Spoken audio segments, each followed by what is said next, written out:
ভারতীয় নাগরিকদের কাছে সবচেয়ে নিরাপদ অর্থ সঞ্চয় ও বিনিয়োগের জায়গা হল সরকারি ব্যাংক এবং পোস্ট অফিস।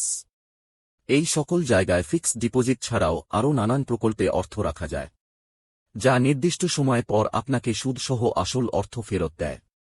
তবে ভারতবাসীর মনের মণিকোঠায় আলাদা জায়গা করে নিয়েছে এলআইসি। অর্থ বিনিয়োগ এবং দুর্ঘটনা ঘটলে বীমা প্রদানের ক্ষেত্রে রাষ্ট্রায়ত্ত এলআইসির বিশ্বাসযোগ্যতা অপরিসীম। শুধু ভারতের সর্ববৃহৎ বীমা সংস্থা হিসেবেই নয়, এলআইসি ভারতীয় অর্থনীতির অন্যতম মেরুদণ্ড হয়ে উঠেছে। কিন্তু আমজনতার মধ্যে একটা কৌতূহল আছে, প্রিমিয়ামের টাকা নিয়ে এলআইসি কোথায় খাটায়, কিভাবে তারা সুদ সহ বছর বছর গ্রাহকদের বিপুল পরিমাণ টাকা ফেরত দিয়ে চলেছে। দেখুন, এক্ষেত্রে আর 5টা বীমা সংস্থা যা করে এলআইসি তেমনটাই করে থাকে, তবে তাদের কার্যপ্রণালী অনেক বেশি বিস্তৃত এবং তুলনায় কম ঝুঁকিপূর্ণ।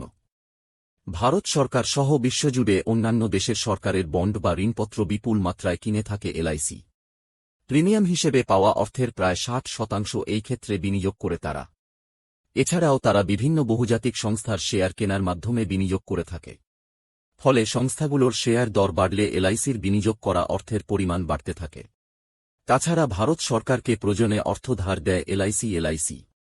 বিভিন্ন পরিকাঠামো প্রকল্পে তারা অর্থ বিনিয়োগের মাধ্যমে মূলধনী লাভ করে থাকে। এছাড়াও দেশ বিদেশের বিভিন্ন মিউচুয়াল ফান্ড প্রকল্পে অর্থ বিনিয়োগ করে এলআইসি। তবে মাথায় রাখবেন, আপনার অর্থ বিনিয়োগের ধরনের থেকে এলআইসির অর্থ বিনিয়োগের ধরন অনেকটাই আলাদা। তারা যেখানে অর্থ বিনিয়োগ করে তা কয়েক হাজার কোটি বা কয়েক লক্ষ কোটি টাকা হয়ে থাকে। সেই সঙ্গে অতিরিক্ত লাভের আশায় ঝুঁকিপূর্ণ জায়গায় অর্থ বিনিয়োগ করাটা এলআইসি মূলত এড়িয়ে চলে। এছাড়া এলআইসি আইডিবিআই ব্যাংকের সবচেয়ে বড় শেয়ার হোল্ডার। ভারতের আদানি গোষ্ঠী সহ বহুজাতিক সংস্থার অন্যতম প্রধান গুরুত্বপূর্ণ হোল্ডার হল এলআইসি।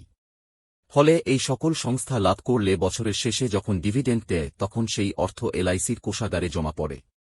এলআইসি এতটাই লাভ করে যে প্রতি বছর ভারত সরকারের অন্যান্য নিয়ন্ত্রণাধীন সংস্থাগুলোর মধ্যে সবচেয়ে বেশি লভ্যাংশ তারাই সরকারকে প্রদান করে থাকে। আর্থিক বিশেষজ্ঞরা বলে থাকেন, এলআইসি যদি কোনোদিন ডুবে যায় তবে ভারতের অর্থনীতির সম্পূর্ণ ভেঙে পড়বে। যদিও বিভিন্ন রেটিং সংস্থার তথ্য বলছে, এলআইসির ডুবে যাওয়ার সম্ভাবনা প্রায় নেই।